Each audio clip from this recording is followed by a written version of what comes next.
When most people think of medieval combat, they imagine swords clashing, armored knights charging on horseback, and arrows raining down from wooden longbows. But there was a moment in history, subtle at first and then explosive, literally, that changed everything. It started with a black, powdery substance that arrived from the east. Mysterious. Dangerous. Capable of changing the balance of power forever.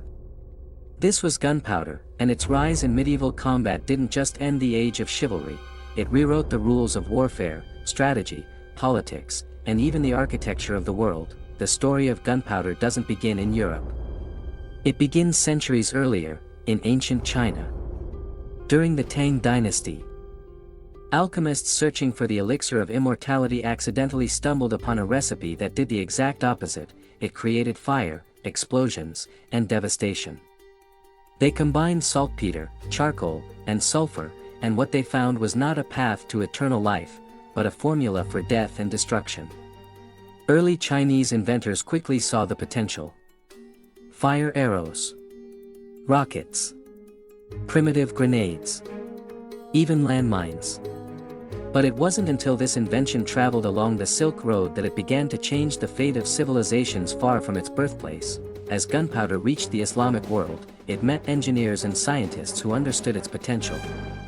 The Islamic empires experimented with cannons and explosive devices, refining what they received from China. By the 13th century, gunpowder had made its way to Europe, and the medieval world would never be the same.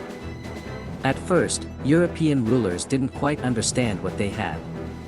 Gunpowder was noisy, unreliable, and more frightening than practical. But warfare is the great teacher, and soon enough, kingdoms began to adapt. The first recorded use of gunpowder in European combat dates back to the early 1300s. The English used crude cannon-like devices known as rebaldus during the Hundred Years' War. These weren't the powerful siege weapons we'd later come to fear. They were more psychological than physical, noisy barrels that spit fire and smoke, terrifying both enemy and user alike. But each battle offered a lesson. Each explosion a revelation. Every spark a preview of what was to come. The knights of medieval Europe, once the undisputed symbols of power and honor, found themselves vulnerable for the first time in centuries. Their plate armor, once impenetrable to arrows or swords, began to buckle under the force of gunpowder-propelled projectiles. Walls that had stood for generations crumbled in days. Cities that once felt invincible could be reduced to rubble by a few well-placed shots. Siege warfare evolved rapidly. No longer did attackers need months to starve out a city. With cannons, they could breach walls in a matter of hours. The balance of power tilted, not in favor of the noble knight, but toward those who could afford cannons, powder, and trained artillery crews. Gunpowder democratized warfare. It reduced the importance of individual valor and increased the value of logistics, coordination, and science. A farmer trained in a few weeks could handle a musket and pierce a nobleman's armor from a distance. This wasn't just a change in weaponry. It was a change in society. The old feudal systems, built around lords, vassals, and warrior classes, began to crack. Gunpowder didn't just destroy walls, it dismantled hierarchies. One of the most famous early examples of gunpowder's impact was the fall of Constantinople in 1453. The Ottomans, under Sultan Mehmed II, brought with them massive cannons, including the legendary basilica, which took months to build and required hundreds of men to transport. These cannons bombarded the city's ancient walls relentlessly. For over 1,000 years, Constantinople had stood as an impregnable fortress. But in just 53 days, the walls fell. Gunpowder had defeated a millennium of stone. European monarchs took note. The arms race began. Fortifications evolved rapidly. Old-style castles, with high vertical walls, became obsolete. Architects now designed bastions with sloped walls, earthen embankments, and star-shaped layouts to better absorb and deflect cannon fire. The medieval landscape, once dotted with romantic towers and crenellated battlements, was transformed into a geometric patchwork of scientific defense. Fortresses became machines for war. Armies grew in size and complexity. Artillery required engineers, carpenters, metalworkers, and supply chains. Logistics became as important as bravery. Gunpowder demanded resources, planning, and innovation. Nations that could master these elements rose quickly. Those that couldn't fell behind. Spain, France, England, the Ottoman Empire, they all invested heavily in gunpowder technology, and their empires expanded accordingly. The musket, a slow-loading but deadly firearm, began to replace the longbow. English archers, once feared across Europe, saw their skills made obsolete by weapons that took less time to master and required less physical strength. Firearms brought precision and uniformity. Soldiers could be trained en masse. Battles became less about individual skill and more about formation, timing, and firepower. The battlefield evolved into something new, less personal, more mechanical, but deadlier than ever before. Gunpowder also changed naval warfare. Cannons mounted on ships turned naval battles into floating artillery duels. The age of the galleon was born. Ships grew larger, sturdier, and capable of devastating broadside attacks. Control of the seas shifted to those who mastered cannonry. The Spanish Armada, the British Royal Navy, the Dutch fleets, all were products of this new age. Gunpowder had extended its reach to the oceans. Religious conflicts, like the 30 Years' War, further demonstrated the destructive power of gunpowder. Whole regions were devastated not by swords, but by cannon fire and musket volleys. Cities burned. Civilian casualties soared. Gunpowder made war more efficient, but also more brutal. The rules of engagement changed. Ambushes, sieges, massed volleys, these replaced the honor-bound duels of knights. War became less about glory and more about survival. Gunpowder also influenced culture. It appeared in art, literature, and philosophy. Writers pondered the implications of this new form of warfare. Philosophers questioned whether humanity had crossed a line. The spectacle of explosions, the deafening roar of cannons, the suffocating smoke, these became symbols of both progress and peril. Some hailed gunpowder as the great equalizer. Others saw it as the death of nobility, and still, innovation continued. Metallurgy advanced. Cannons grew more accurate. Muskets evolved into rifles. Black powder was refined, standardized, and mass-produced. Military academies studied its properties. Inventors experimented with new fuses, casings, and delivery methods. By the 17th century, gunpowder wasn't just a weapon, it was a science. A national asset. A symbol of modernity, yet even as it revolutionized combat, gunpowder did not erase the past. Medieval ideals of courage, loyalty, and sacrifice persisted. Soldiers still carried swords. Cavalry charges still occurred.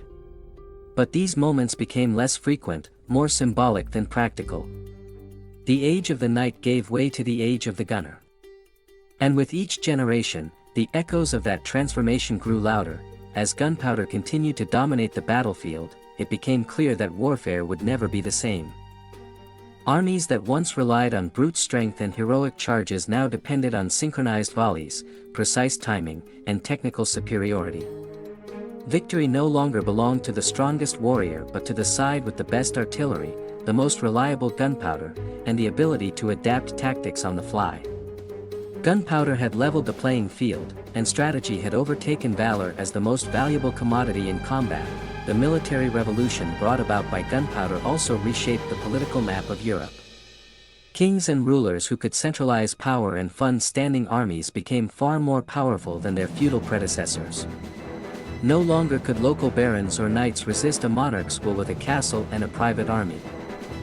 Cannons rendered local strongholds vulnerable, and professional armies replaced feudal levies.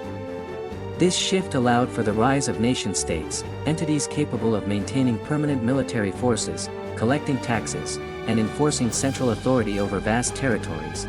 Gunpowder demanded industrial capacity. It pushed mining, metallurgy, and chemistry forward. It fueled the growth of cities as centers of production and trade. Saltpeter, one of its primary ingredients, became a strategic resource.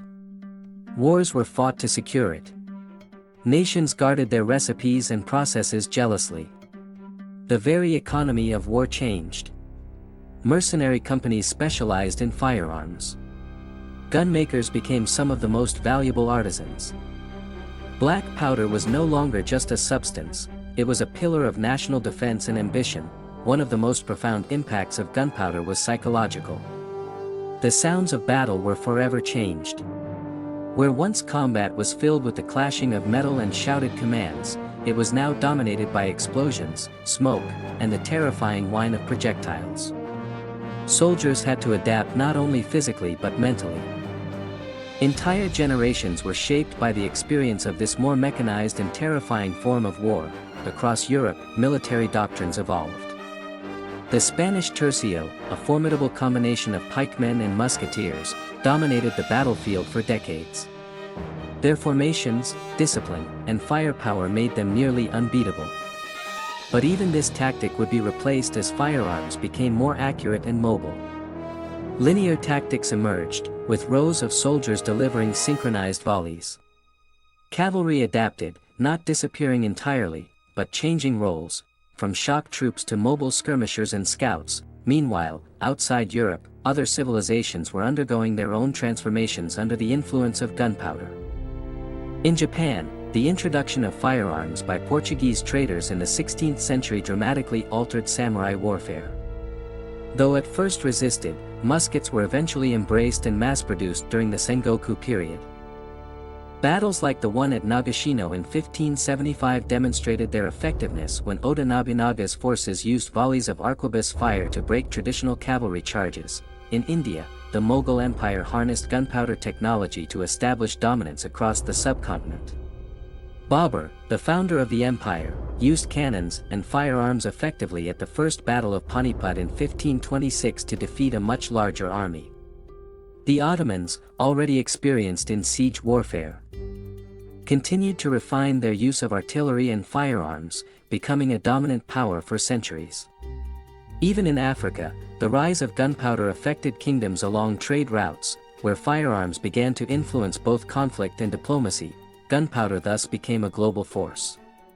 Not just in war, but in shaping the destinies of entire cultures and empires. It enabled conquest on an unprecedented scale. The Spanish conquest of the Americas was aided by firearms, cannons, and the psychological impact they had on indigenous populations unfamiliar with such weapons.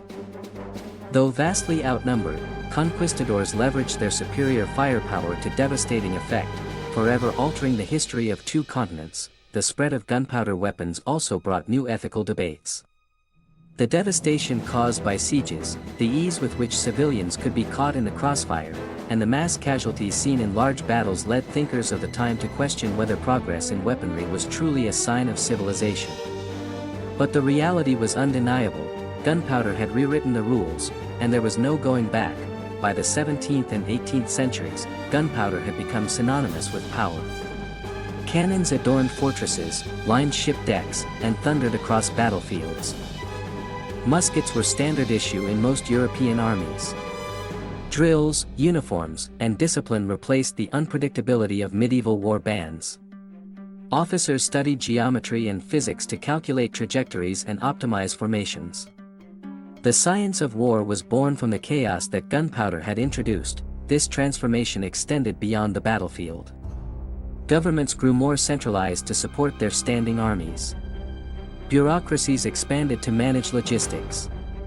Roads and ports were improved to move supplies and troops. Gunpowder had a civilizing influence as well, driving infrastructure development that would later support peacetime economies. The military and the state became intertwined, each fueling the other's growth. Even religion and ideology had to contend with this new reality. The concept of divine right to rule was challenged when battles were won not by piety, but by superior gunpowder and tactics. The Enlightenment thinkers of the 18th century would later reflect on how gunpowder reduced the power of old orders and elevated reason, planning, and science. It was a quiet revolution, carried out in smoke and fire. And yet, The romanticism of the medieval world never fully disappeared. Even as guns replaced swords, and castles gave way to forts, the idea of the knight, the siege, and the dramatic charge lived on in culture and memory. Stories, paintings, and songs preserved the drama of a world transformed, allowing future generations to imagine the clash of old and new, steel and fire. Gunpowder marked the beginning of modern warfare, but it also marked the end of an age. The medieval world, with all its feudal bonds, chivalric codes, and symbolic power structures, could not withstand the explosive force of change. Castles became ruins, not from time, but from cannonballs. Armor was displayed in museums instead of worn in war. The battlefield became a place of smoke, precision, and industrial efficiency, yet, the legacy of gunpowder is not only in destruction. It is also in innovation. In how humanity responded, adapted, and evolved. In the birth of new ideas, new states, and new systems. In the realization that power could come not from birth or title, but from mastery of knowledge, organization, and technology. Gunpowder did not just end the medieval age, it lit the fuse of the modern world, from its mystical origins in ancient Chinese alchemy to its conquest of every corner of the globe. Gunpowder changed more than just the way we fight. It changed how we think, how we govern, how we build, and how we define power. Its rise in medieval combat is not just a story of weaponry, it is a story of transformation. Of empires born and destroyed. Of civilizations rising through innovation and crumbling under its force. Of humanity's unending drive to push forward, no matter the cost. The battlefield may have changed, but the echoes of gunpowder's arrival still resonate. In every gunshot, every explosion, every modern weapon, we hear its legacy. And it all began with a spark in the dark, a plume of smoke, and the sudden realization that the future would be forged not just by muscle and blade, but by powder, fire, and the unrelenting march of progress.